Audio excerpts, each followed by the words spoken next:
अनंतकोटी ब्रह्मांड नायक महाराजाधिराज योगीराज परब्रह्म सच्चिदानंद भक्त प्रतिपालक शेगाव निवासी समर्थ सद्गुरु श्री गजानन महाराज की जय. गजानन महाराज की जय. गजानन महाराज की जय. उद्या दिनांक 8 फेब्रुवारी 2026 रोजी प्रकट दिन आहे. प्रकट दिनानिमित्त गजानन माऊलींची सेवा कशी करावी, त्यांचे आशीर्वाद कसे मिळवावे, पारायण कसे करावे, त्यांच्यासाठी काय नैवेद्य असावा, हे अनेक व्हिडिओ तुम्हाला यूट्यूबला पाहायलाही मिळतील. त्यामुळे मी असा विचार केला की आज प्रकट दिनानिमित्त मी योजना आणि माझ्या आयुष्यात माझ्या गजानन माऊलींची कृपा किंवा त्यांचे आशीर्वाद कसे मिळाले किंवा ते माझ्या आयुष्यामध्ये कसे प्रकट झाले, की मी आता फक्त माझं आयुष्य गजानन माऊली आणि माझे महादेव खरंच ते माझ्या आयुष्याचे एक अविभाज्य भाग बनून गेलेत. तर याची एक घटना मी तुम्हाला सांगणार आहे जी नक्कीच तुम्हाला माझ्या माऊलींवर विश्वास ठेवायला भाग पाडेल. तर ती अशी आहे की 2021 सालची ही गोष्ट आहे. त्या काळामध्ये साधारणतः दुसऱ्या लाटेमध्ये मार्च एप्रिल मे याच काळामध्ये जेव्हा मी 3 ते 3.5 या महिन्याची गरोदर होते त्यावेळी मला कोरोना डिटेक्ट झाला. आणि जेव्हा कोरोना डिटेक्ट झाला त्यावेळेस त्या दुसऱ्या लाटेमध्ये प्रचंड जीवितहानी होत होती. वेगवेगळ्या बातम्या कानावर येत होत्या. त्याचप्रमाणे 40-45 हजारचे इंजेक्शन्स लागत होते. आणि त्यात मी अशाही काही बातम्या ऐकल्या होत्या की त्या काळात ज्या स्त्रिया प्रेग्नंट होत्या त्यांच्याही काही वाईट बातम्या माझ्या कानावर आल्या. त्यामुळे मी प्रचंड खचून गेले, खूप घाबरले, मनामध्ये खूप वाईट विचार यायला लागले. माझाही ऑक्सिजन लेवल कमी होत होती, प्रचंड खोकला येत होता आणि अंग सुद्धा खूप थरथरत होतं. मग अशा काळामध्ये मी देवाचा मनापासून धावा करत होते, कारण तो मी माझ्या जीवासाठी करत नव्हते. जरी मी 3-3.5 महिन्यांची प्रेग्नंट होते तरी माझ्या पोटातही बाळ होतं. त्याही पेक्षा मला जास्त काळजी होती तो माझा मोठा मुलगा, माझा जो 5 वर्षाचा होता.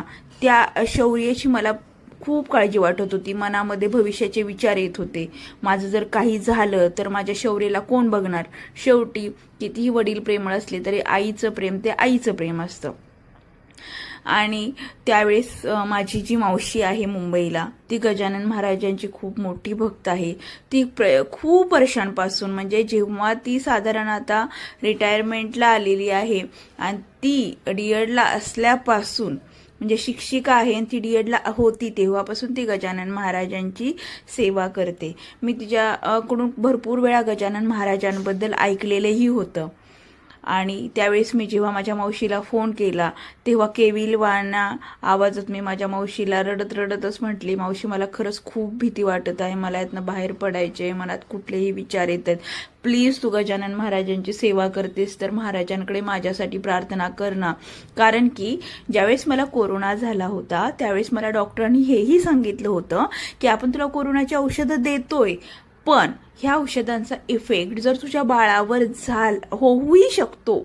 आणि ते आपण ज्यावेळेस तू कोरोनातून बरी होशील तेव्हा 5व्या महिन्यामध्ये आपण तुझी सोनोग्राफी करूया, ज्याच्यामध्ये आपण ते डिटेक्ट करू शकतो की त्याच्या ब्रेनवर किंवा हृदयावर त्याचा काही वाईट परिणाम जो औषधांचा असेल तो झाला आहे का.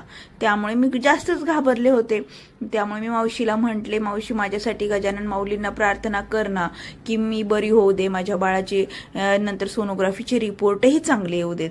मावशी म्हटली तेव्हा की मी नक्की करेन तुझ्यासाठी प्रार्थना, पण एक गोष्ट लक्षात घे, मी तुझ्यासाठी कितीही प्रार्थना केली तर मी तुझ्यासाठी प्रार्थना करण्यामध्ये आणि तू स्वतः महाराजांचं नामस्मरण करण्यामध्ये, तू त्यांची भक्ती करण्यामध्ये खूप फरक आहे. तर मीही करते तुझ्यासाठी प्रार्थना की तू लवकर बरी होऊ दे, तुझ्या बाळाचे रिपोर्ट चांगले येऊ दे, पण तूही नामस्मरण ठेव. मी तर होम क्वारंटाईन होते आणि त्या काळामध्ये मीही मग गजानन महाराजांचा मोबाईलला प्रार्थना स्तोत्र मला अजूनही आठवते कंटिन्यू लावून ठेवायचे, महाराजांचं नामस्मरण करायचे, त्यांना खूप हाक मारायचे, म्हणायचे माऊली तू ही एक माऊली आहेस, मी पण एक आई आहे, माझं एक बाळ 5 वर्षाचं एक बाळ पोटामध्ये, प्लीज माझ्यासाठी धावून ये, मला बरं कर आणि मला ह्यातनं बाहेर काढ. माझ्या बाळाचे जर रिपोर्ट चांगले आले मी बरी झाल्यानंतर तर मी माझ्या बाळाला घेऊन जेव्हा शेगावला येईन तुझ्या दर्शनाला, त्याच्या आधी मी कधीही शेगाव बघितलंही नव्हतं, तर मी येईन तेव्हा तुला 108 प्रदक्षिणा घालीन. आणि काय आश्चर्य, मी खोटं नाही बोलत, मला इतका प्रचंड खोकल्याचा त्रास होत होता. माझ्या डोळ्यासमोर मला शौर्य, जो माझा 5 वर्षाचा मुलगा आहे, तो सारखा दिसत होता. मला काय झालं तर माझ्या बाळाचं कसं होणार, त्याला कोण सांभाळणार. आणि मी जेव्हा मनापासून महाराजांना इतक्या आतल्या ह्याने हाक मारत होते, इतके दिवस मला खोकला होता, मी एवढी औषधं खात होते, अंग थरथरत होतं, माझे पल्स खूप वाढत होते. एखादी एजेड बाई, म्हातारी बाई असते तसे माझे हात जोरजोरात थरथरायचे. आणि ज्यावेळेस मी प्रार्थना करायला लागले, मावशीनेही माझ्यासाठी प्रार्थना केली, मी मनापासून हाक मारायला लागले, महाराजांना म्हटले मला बरं करा, प्लीज बरं करा, मी येऊन तिथे 108 प्रदक्षिणा घालीन, जर रिपोर्ट चांगले आले, मी बरी झाले तर. आणि काय आश्चर्य, त्याच 2 दिवसामध्ये नामस्मरण सुरू केलं. मी प्रार्थना स्तोत्र ऐकत होते, महाराजांना मनापासून हाक मारत होते.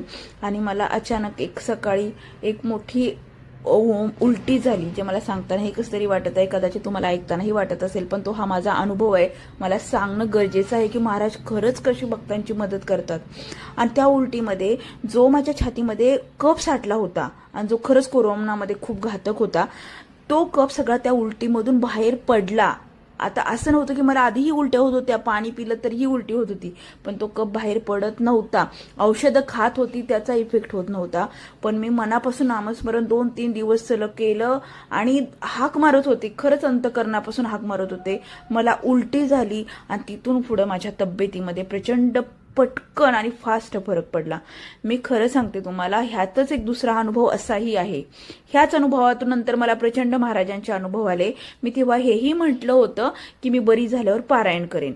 जेव्हा मी बरी झाले त्याच्यानंतर मी पारायण करायचं ठरवलं, पण मला माझी शारीरिक शक्ती इतकी कमी होती, एकतर कोरोना, प्रेग्नन्सी, प्रचंड त्रास, पाणीही पचत नव्हतं. मग मी पारायणाला बसले. माझं असं होतं की कंटिन्यू 3 अध्यायाचं वाचायचं म्हटलं, 1-2 अध्याय झाले की मला असं बसमध्ये बसल्यानंतर कसं मळमळतं तसं एका जागी मी बसूही शकत नव्हते. भले वास येऊ दे कुठला भाजीचा वगैरे, असं काही नाही, पण बसले तरीही प्रचंड मळमळायचं. त्यातही मी 7 दिवस कसं पारायण केलं, जे माझ्या आयुष्यातलं सगळ्यात पहिलं पारायण आहे. आता शेवटच्या दिवशी महाराजांना नैवेद्य दाखवायचा होता आणि त्या दिवशी कोणता तरी सण होता, मला ऍक्च्युअलमध्ये आता तो आठवत नाहीये, पण तो सण होता. आणि नुकतेच आमच्या शेजारी एक मराठी फॅमिली राहायला आलेली होती, मी गुजरातला असते, आणि ते जी फॅमिली राहायला आलेली होती तिथली जी स्त्री होती ती माझ्या ओळखीची झाली, कारण तिचे जे मिस्टर होते ते माझ्या मिस्टरांबरोबर कंपनीत कामाला होते. आता असंही नाही की ती माझी खूप मैत्रीण होती, 3-4 महिने सुद्धा आमच्या भेटीला झाले नव्हते, मला वाटतं 1.5 महिना झाला असेल. पण त्यांच्या मनात काय आलं काय माहिती, त्यांना माहीतही नव्हतं कदाचित की मी पारायण करतेय. त्या दिवशी पारायणाचा माझा शेवटचा दिवस होता आणि महाराजांना आता नैवेद्य, त्या दिवशी सण होता. माझ्या मनातही खूप वाईट वाटत होतं की मी आज सण आहे, माझं पारायणाचा शेवटचा दिवस आहे, तरीही मी महाराजांना पोळ्यांचा नैवेद्य दाखवू शकत नाहीये, कारण मला स्वयंपाक करणं, साधी भाजी करणं माझ्यासाठी कठीण होतं. तर मी ह्या अशा परिस्थितीत पोळ्यांचा स्वयंपाक करणं म्हणजे मला ओमिटिंगमुळे नव्हतंच ते जमत, असं मला मनात वाटत होतं. माझं पारायण झालं, शेवटचा अध्याय वाचून झाला आणि थोड्याच वेळात ज्यांच्याशी माझी एवढी ओळख नाहीये, ज्यांना एवढा अंदाजही नाहीये, त्यांनी मला अचानक पोळ्यांचं पूर्ण ताट भरलेलं, गुळवणी, पोळी, भात, 2 पोळ्या, पूर्ण ताट भरलं आणि त्या गेटच्या जवळ त्यांच्या आल्या आणि मला हाक मारली की तुमच्यासाठी मी हे ताट केलेलं आहे आणि हे माझं पहिलंच ताट आहे, आम्ही अजून जेवलेलो नाहीये, मी देवाला नैवेद्यही दाखवलं नाहीये, तुम्ही प्रेग्नंट आहात. त्यांना फक्त माहित होतं मी प्रेग्नंट आहे आणि मला खूप त्रास होतोय, त्यामुळे मला वाटलं तुम्ही पोळ्या करणार नाही म्हणून मी तुम्हाला हे ताट देते. अक्षरशः माझ्या अंगावर काटा आला आणि डोळ्यात पाणी आलं की माझ्या मनात असं आलेलं होतं की माझ्या पारायणाचा शेवटचा दिवस आहे, आज पोळ्यांचा सण आहे आणि मी महाराजांना पोळ्याही देऊ शकत नाहीये. पण त्या ताईने, त्या माऊलीने, मी काहीही न बोललेली असताना तिच्या घरात तिने तिच्या देवालाही, त्यांच्या घरातल्या देवालाही ती म्हटली मी अजून नैवेद्य दाखवलेला नाही. असं त्या माझ्या माऊलीने, त्या माझ्या मैत्रिणीने ते ताट दिलं, ते पहिलं ताट तिच्या घरातलं पोळ्यांचं, ते मी माझ्या महाराजांना पारायणाच्या शेवटच्या दिवशी नैवेद्य म्हणून दाखवलं. हे फक्त महाराजच करू शकतात. आपल्या भक्ताच्या मनातली इच्छा ओळखणं आणि ती पूर्ण करणं महाराजच करू शकतात. कारण तिथे मी काहीही बोलले नव्हती, असंही नाही की मी महाराजांची खूप वर्षापासून सेवा करते, फक्त त्या 1-2 महिन्याच्या काळात महाराजांनी माझ्या एवढ्या प्रार्थना ऐकल्या.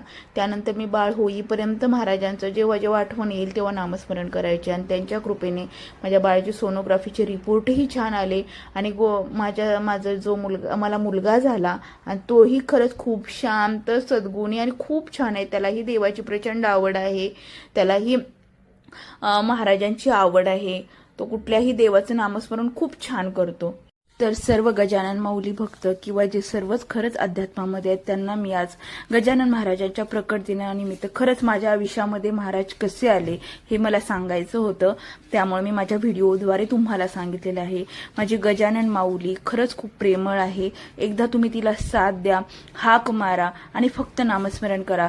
ती तुमची झाल्याशिवाय राहत नाही. मग तुमचे टेन्शन, माझ्या माऊलीचे टेन्शन असतात ती तुम्हाला खूप समजून घेते. आणि हो, कोणी असं म्हणू नका ही आरतुर बोलते, ती माझी माऊली आहे आणि मला छान वाटतं. मला असं वाटतं ती माझी आई आहे आणि त्यामुळे त्या आईच्या हक्काने माझ्या तोंडातून कधी कधी आरतुरही जातं की माझी माऊली वगैरे म्हणून. त्यामुळे कोणी त्याच्याबद्दलही गैरसमज घेऊ नका. आज गजानन महाराजांचा म्हणजे 8 फेब्रुवारी रोजी रविवारी गजानन महाराजांचा प्रकट दिन आहे. तर या प्रकट दिनानिमित्त प्लीज तुम्हीही मी सजेस्ट करेन, जर तुम्हालाही काही त्रास असेल तर एकदा माझ्या माऊलीला बोलून बघा. महाराज आल्याशिवाय राहत नाहीत. कारण मीही गजानन महाराजांचं कधीही आयुष्यात काहीही केलेलं नव्हतं, पण फक्त 2-3 दिवसाच्या माझ्या हाकेमध्ये माझी माऊली माझ्यासाठी धावून आली आणि तिथून पुढे माझी माऊली हे माझं आयुष्य झालेली आहे. प्रत्येक संकटात मी आता माझ्या माऊलीला हाक मारते आणि ती आल्याशिवाय राहत नाही. जय गजानन माऊली. गण गण गणात बोते. तुम्हाला जर हा माझा व्हिडिओ आवडला असेल तर नक्की शेअर करा, लाईक करा आणि सबस्क्राईब करा. तुम्हालाही तुमच्या आयुष्यामध्ये कधी कुठल्या देवांचे म्हणजे कोणीही असेल, श्री स्वामी समर्थ गोंदावलेकर महाराज, गजानन महाराज, गगनगिरी महाराज असतील, महादेव असतील, कधी तुम्ही कुठल्या देवाची भक्ती करत असाल, तुमचे आराध्य असेल, त्यांचे जर काही अनुभव आले असतील तर तुम्ही मला नक्कीच व्हॉट्सअपला किंवा कमेंटमध्ये मला सांगू शकता. मी तुम्हाला माझा व्हॉट्सअप नंबर देईन. तर प्लीज ते मला कळवा, आपण ते शेअर करूया. माझ्या आयुष्यामध्ये प्रचंड महादेवांचेही खूप सुंदर सुंदर असे अनुभव आलेले आहेत जे मला ऐकून अंगावर काटा येईल. मला अध्यात्माची आवड माझ्या लग्नाच्या आधीपासूनच आहे, त्यामुळे मी तेही तुम्हाला शेअर करेन. जर तुम्हाला माझा चॅनल आवडला असेल तर लाईक करा, शेअर करा, सबस्क्राईब करा आणि नक्कीच सांगेन एकदा शेगावला नक्कीच जाऊन या आणि एकदा गजानन महाराजांचा नक्कीच अनुभव घेऊन घ्या. जय गजानन माऊली.